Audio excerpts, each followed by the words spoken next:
Hello everyone, Sunley here, and welcome back to another episode of Truly Bedrock Season 2. We're starting off this episode yet again at the top of the Lunar Sea, and today I have a little bit of a surprise for you. Let me just press a button, and now it is spooky, scary story time with RTX Whisperer. Oh yeah. I got a new graphics card, and it's like amazing, and I'm gonna have it for an undetermined amount of time. But look how beautiful this area is, like just the night sky alone. Non-RTX, bleh, disgusting. RTX, beautiful, nice blue skies, and the lunar sea is looking amazing as well with all the glowing sea pickles. Like, it's kind of like, you know, there's stars around the actual moon. It looks so good. I've been playing with RTX for a couple of days now, and it's actually kind of amazing. And not gonna lie, there's a lot of very nice details, just like the water and stuff. It's so good. Okay, this video is actually going to have technical content in it. We're going to be building up the Guardian Farm and continuing that project today. But you know what? I deserve to be able to, you know, oogle about the RTX, at least for a minute. Because look how nice it is. Mostly, I want to show you the sunrise, because the sunrise is quite beautiful as well.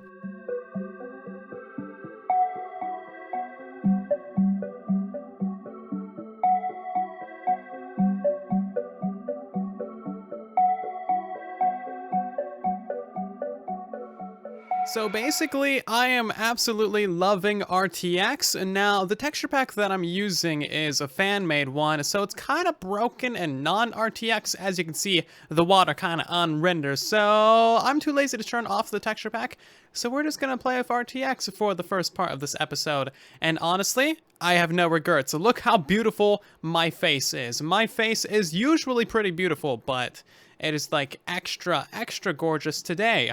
Anyway, we're gonna head over to the Guardian Farm. If you didn't see the previous episode of Truly Bedrock, then you might not know what we're doing. We are planning on upgrading the entire Guardian Farm to an expert level Guardian Farm with a Nether overclock mode, an overworld Trident killer mode for XP and loot delivery, which makes it so that you can AFK for very long periods of time without any issues. And it's also gonna have an off switch as well. That way we can have additional mob farms in the area. There is so many things that we're going to be building in that area, so we really need to make sure that we can turn off that Guardian Farm. A little bit of a warning, I kind of oogle over all the RTX a little bit in today's video, and most of this video is recorded in RTX because it's just so pretty, and I really don't want to record with this, and I'm too lazy to take off the texture pack, so you're just going to have to deal with it. If you don't like RTX, I'm sorry. It's just this one video and possibly the next couple. And if you do like RTX, there's a couple of live streams over on the second channel that you can watch that are purely in RTX as well. So lots of good, beautiful things to look at. By the way, subscribe to the second channel. It's almost at 20,000. Before I get too distracted with stuff and things, at the end of the last episode, I asked you guys for some shovel names. Even though it was at the end of the episode, like, you know, half the comments were about shovels, so that's fine. Thank you all so very much for the name suggestions. We got two, one from Ninja Noodle and one from South. The first netherite shovel name is gonna be Broken Moon Spoon, or Shattered Moon Spoon rather. I quite like this one. It rhymes, it goes along with our current Moon Isles project, and I just like the Shattered Moon. The next one is from South, and this one is also spoon related. We're not surprised. This one is Round Spoon. So thank you both so much for your name suggestions.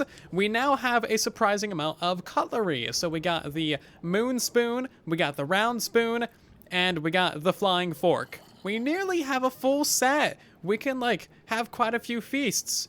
Also, before I get too more distracted, we went ahead and made a couple sets of backup diamond armor. As you can see, these things are fully enchanted. We went over to the villager trading hall for that, as many of you suggested in the previous episode. We need to turn all of these into netherite, of course. I don't wear diamonds or use diamonds, and I gotta convert these things to diamonds. So we got many more things to name. Name suggestions are always appreciated. In the last episode, we didn't get done as much as I thought that we would. However, we did get a lot done. All of the water has been drained, and the entire entire box around the Guardian Farm has been built as well. We also designed a Guardian Farm cell in that episode, but since then, I've had some eureka moments, and I have discovered a much better way of doing it that's going to really make the cells a lot smaller, a lot cheaper, and a lot simpler to build. And that means that we can basically get the entire Guardian Farm built up today, easily, no issues and no questions asked. Let's head over to Creative real quick and we can actually see what the Guardian Farm looks like, shall we? Also, just look at this glass. Oh, it's so nice. The glass is just, it's beautiful.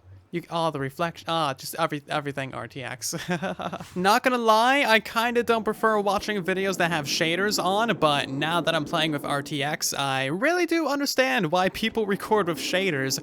They are so nice. So this is the Expert 2.0 Guardian Farm cell, and as you can see, it is way simpler and way easier than the cell that we designed in the previous video. Obviously, this is not done being developed. I need to work out the redstone a little bit, but the base concept is already like 3 times simpler than this monstrosity that we designed in the previous video. All things considered, this is actually pretty alright. I did have a little bit of a eureka and realized that, hey, we can make this a 3-dimensional farm and have the Guardian spawn at multiple different layers for multiple different parts of the Guardian cell. So whenever this piston is not extended, that slab will be right there beneath that water, allowing Guardians to spawn right here, and then they will instantly go to the Nether.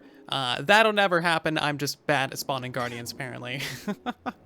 Okay, maybe I can't demo that part, but yeah, Guardians spawn there and then they go to the Nether. To prevent them from spawning there, all you need to do is extend that piston, and then magically all the Guardians are going to start spawning down beneath that chest inside of that water stream. You can then go ahead and turn on the redstone clock that will activate the Trident Killer, and then bam, that is going to start killing all the Guardians in your kill chamber. The experience and the drops will go into the water streams. Anyway, if we want to prevent all spawning in the cell, all we need to do is retract the lower water, and bam, we no longer have, you know, any Guardians spawning at all. They're not even going to spawn like down here or anything. No Guardians will spawn at all in the entirety of the farm. The only thing that you'll have to think about is occasionally you might get a pigman from your Nether portal, but that is a very fine compromise considering that we no longer need to refill these things with flint and steel or have fire spread on, and the redstone is going to be about 1 billion times simpler. Overall, this thing is way better, and I'm really glad that I slept on this instead of building up the entire farm in the previous episode. This is what the final cell design looks like. The redstone for turning off the Trident Killer and undispensing the water is a little bit messy. We got the redstone line to power the torch, activate the observer, and this unpowers that line and the, you know, Trident Killer. So pretty simple and straightforward, and of course it looks gorgeous in RTX. And one final detail for the Guardian Farm, this is basically going to be the water stream layout for connecting all the cells together to one central point. Of course, that redstone block right there is the central point and where your AFK spot will be, and this is more or less the cheapest layout you can have for your water streams, going for minimum water streams, minimum ice, and, you know, fastest delivery to the central location. There are a couple different layouts that are more complicated and can save you like literally 2, possibly 3 blocks, but this one is pretty decent and I'm quite happy with how this turned out. So that is the layout of the build. Also, it just looks good as well. It's symmetrical, and that is always a bonus points. A little while later, back onto the Truly Bedrock server, we have done some work on the Guardian Farm, and right now it is pretty much nearing completion, actually. I built up all of these standard cells, 15 out of 25 of them. They look gorgeous with the, you know, prismarine. They look really, really good with the glowy redstone and the super reflective ice and the trapdoors. It is just so good looking. I love it. It's so much better than like that. The difference is really astonishing. It's so good. Anyway, what we need to do now is design a mirrored or inverted version of this cell so that all the items can go out of the left side of the cell instead of the right side. That way we can have them all go into one item stream and send them to the central point of the farm and our AFK spot. So basically, I need to move over these nether portals by a block, and then basically just build all of this, but in the opposite direction. And jump cut. Yeah, so we've done some work on the Guardian farm. I kind of wanted to do some of this on camera, not just like completely skip over the entire process. However, all of the cells are now in place and it actually looks pretty good and pretty symmetrical looking down the line. As you can see, looks good. Looks even less gooder. Yeah. I love switching back and forth from RTX. It is great. Anyway, so all the cells are now in and designed and fully done, and the water streams are hooked up going to each of them as well. If we get back into the air, you can see the actual layout of the farm now. And yeah, it is a pretty solid. The last thing that I need to do is install that center cell, but that's going to be a few blocks lower than the other ones due to the location of our spawn spot. I'll talk about that in a moment. And I also need to, of course, install the water stream for the center row, but that's not a big deal either.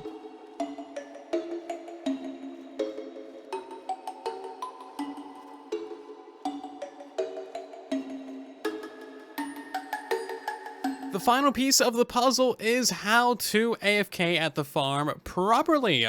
So if you guys are aware of the spawning algorithm changes in the recent updates, you'll know that on a simulation distance of 4, basically the default for Bedrock Edition, you can only have mobs spawn anywhere from 22 to 44 blocks away, as you can see represented by these spawning spheres.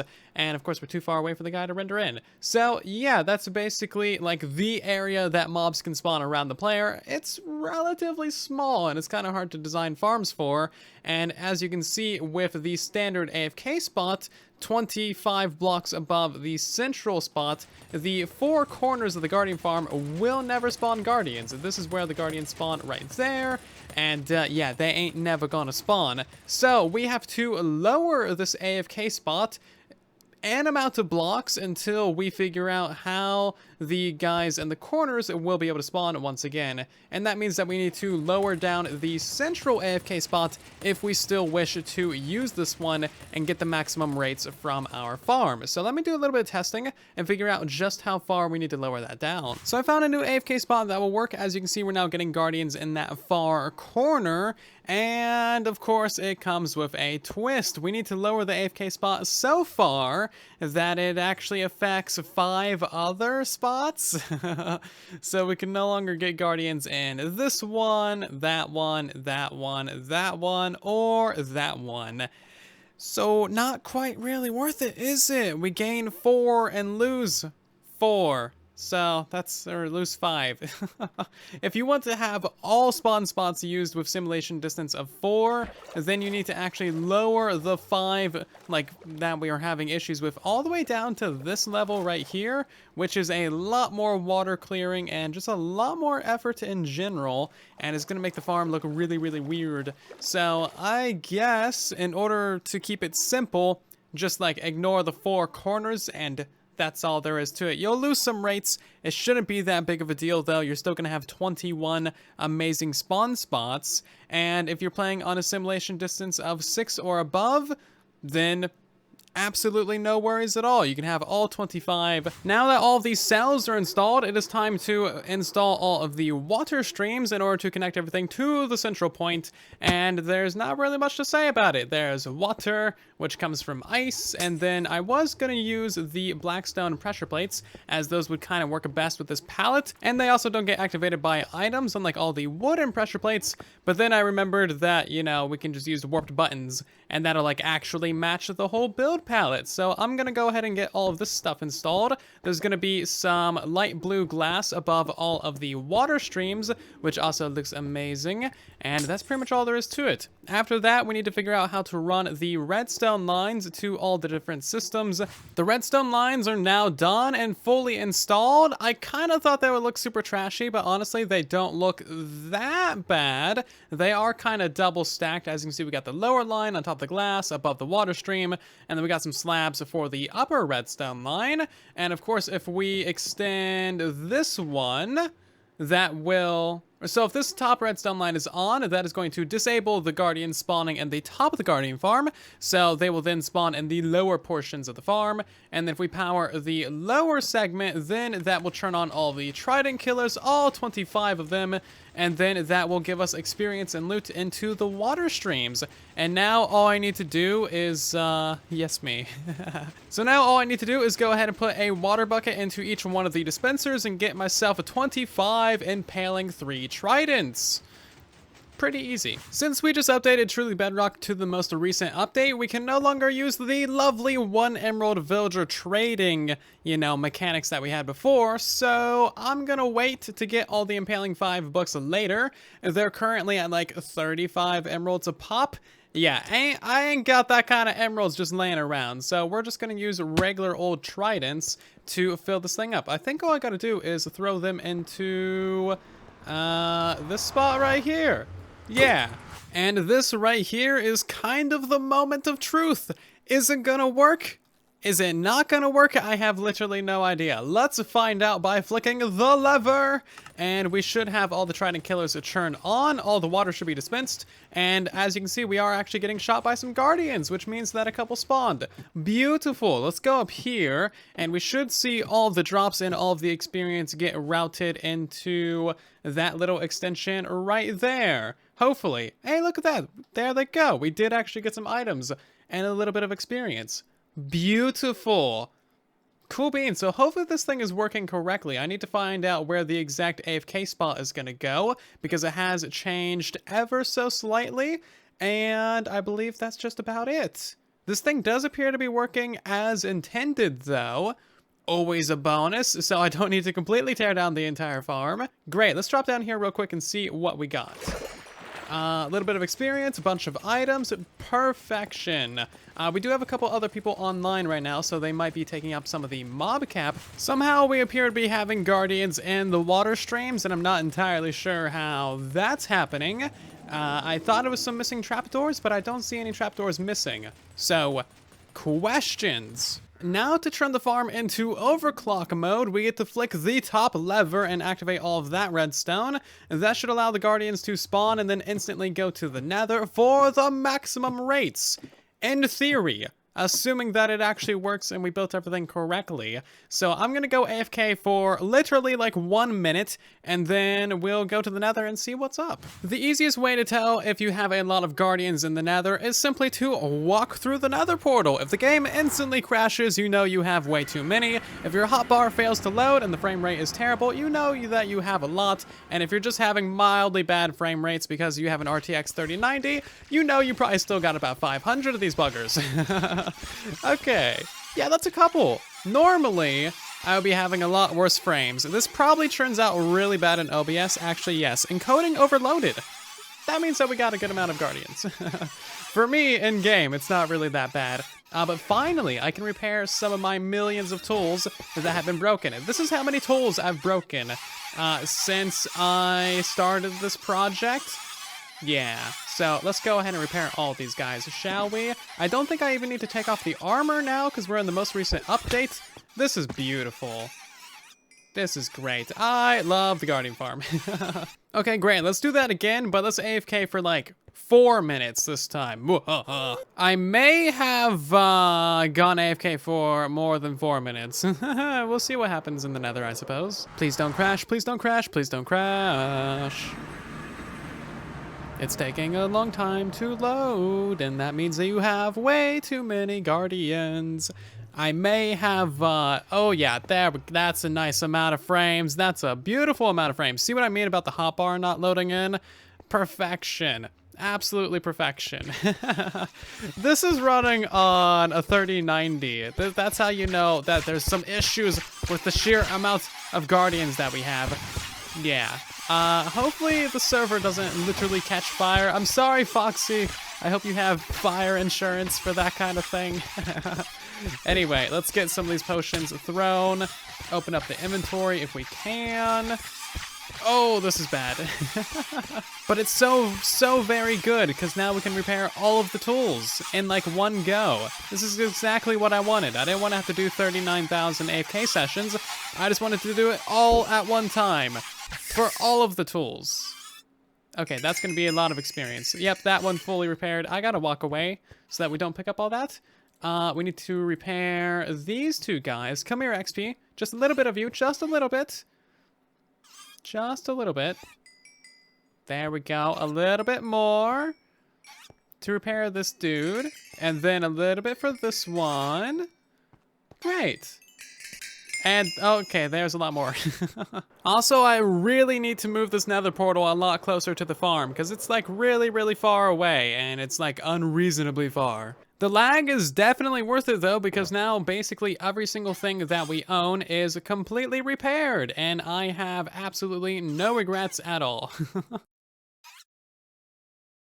Hey, he's a little piggo. There you go, little piggo. Reflections means that you can have a moonrise and a sunset overlay on one another. And that's like really, really cool. Yeah, sunset, moonrise. It looks amazing.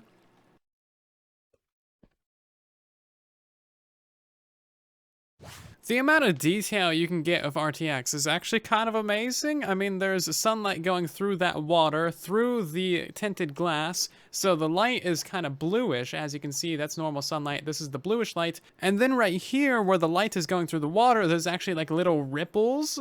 You can barely see it, but like the fine details are everywhere. It's really, really amazing.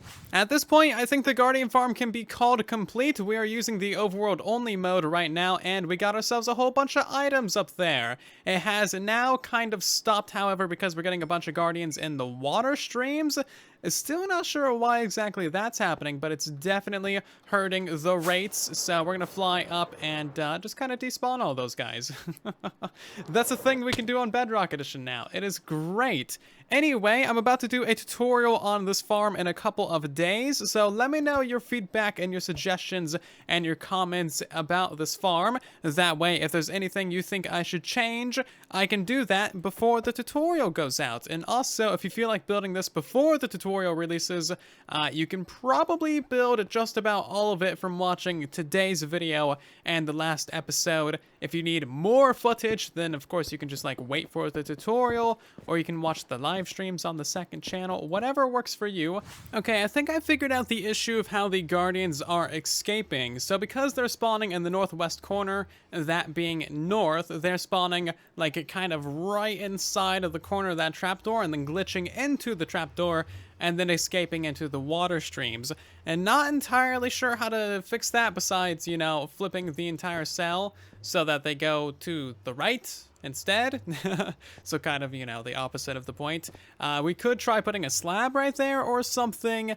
Not entirely sure. I'll have to do some testing and creative and see what works, but that trapdoor definitely doesn't. And that's about gonna do it for today's episode of Truly Bedrock Season 2. I hope that you have enjoyed. Of course, if you have, make sure to leave a like on the video. It really does help out the video and the channel a ton. Thank you so very much for your support on these episodes. I really do appreciate it. Whether it's just watching or leaving a comment or just leaving a like or whatever you do, thank you so much for your support. Like, seriously, means the world to me. Anyway, I'll see you guys down in the comment section, and in the next episode, I love your faces, and then there was silence.